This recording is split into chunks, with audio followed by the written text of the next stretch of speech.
I'm Ashley Keeney, and I'm Bryan Sheppard's daughter. Great. When my dad went to prison for good, I would have been 8 years old. Losing my father at such a young age was very confusing. I didn't fully understand the concept of where he went or why he went there. I just knew that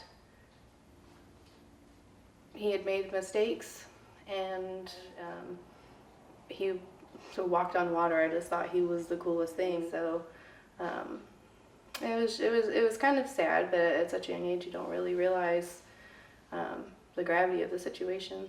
Mm-hmm. Was of one Christmas getting a baby doll from him, and from that moment forward, I latched on to that doll, and throughout the years we were inseparable because that was just the best present I've ever received. This would be that baby doll that I was talking about. Obviously, it's been well loved, and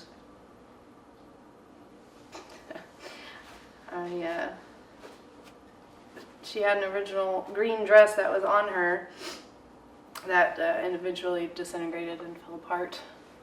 But I loved this doll and carried it around so many times that if you take her outfit off, she probably has more stitches than I do from being sewn back together so many times.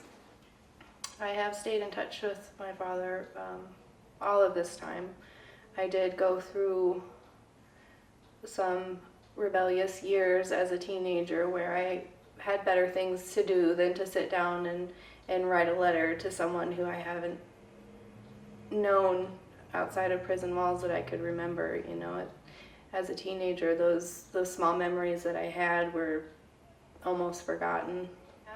I've spent a lot of time visiting my dad in prison over the years. I can remember my mom taking me when I was little, and on the weekends when I used to spend time with my grandparents, my grandmother would be the one to take me to go see my dad, and they moved him away a couple of times. Transferred to Colorado, and we actually made a big trip out there and drove from Kansas City to Colorado and got all the way there, and they wouldn't let me in to see him. So there was a couple of years there that it was just phone calls and letters until they moved him back to the Kansas City area, and I got to see him. I went and saw him right after I got my license. I turned 16 and got to go visit him all by myself for the first time. So that was really exciting, and shortly after that they moved him again back to Colorado.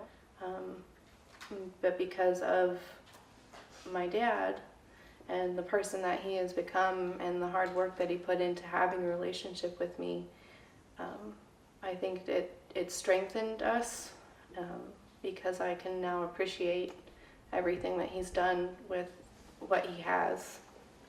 My dad sent these to me around my 16th birthday, I think. Well, yeah, this one says Sweet 16 on it.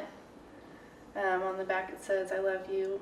That he took some crocheting classes. I think he was in Colorado. Yeah, he would have been new out into Colorado when he did this. And I don't know. I teased him a lot for it, but they really mean a lot to me. Then after that, they moved him to Kentucky. So I went almost 8 years without seeing him in person. So And how? going 8 years without seeing him, when being able to hold his hand or hug him, it really I don't know what the word is, depersonalizes. I almost forgot that he was a real person. He became a pen pal. You know, I called him Dad. I knew he was my dad, but when you don't get to see someone in person or have that interaction with them, it really makes it hard to have that level of a connection with someone. And so when I did see him for the first time, it was very overwhelming and emotional, and it was then that I really dug deep into his situation, and I wanted to know. I had so many questions, and I finally found the courage and motivation to learn about everything for myself.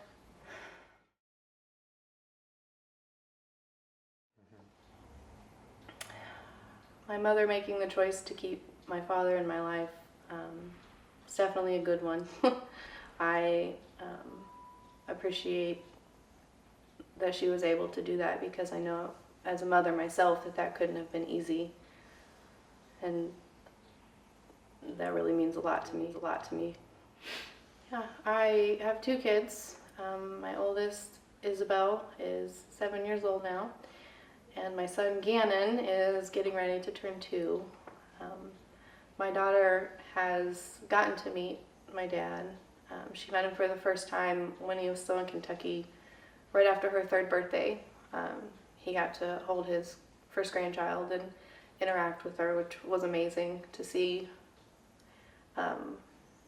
She's just like me. She's very outspoken and stubborn, and I think those are a lot of the same qualities that I share with my dad, so it kind of trickles down.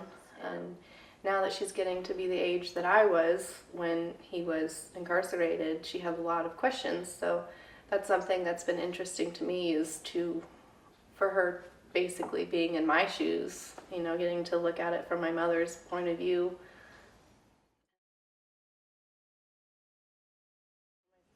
I am very proud of my dad and the hard work that he has put in to better himself and be the person that he is now. And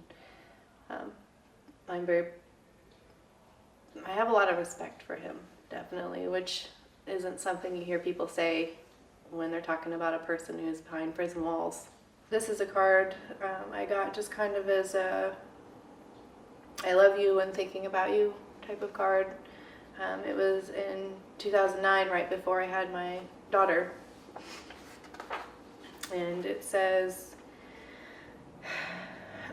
"It is well, when peace like a river attendeth my way, when sorrows like a sea billows roll. Whatever my lot, thou hast taught me to say, it is well with my soul." And it's definitely a handmade card. And it says, "Dear daughter, I really never can come up with the right words to tell you how proud I am, and that at the same time how sorry I am for the way things have been because of where I am. I will always be grateful that you took the better path, and I pray every day that you have a great life. And whatever you decide to do, please make sure that your daughter has a better life than the one I gave you."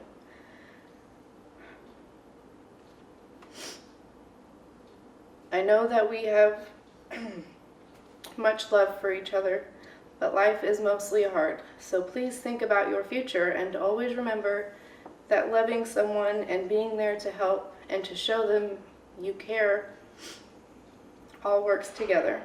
Maybe one day I'll be able to fill that empty hole where your dad should be. I love you, Dad.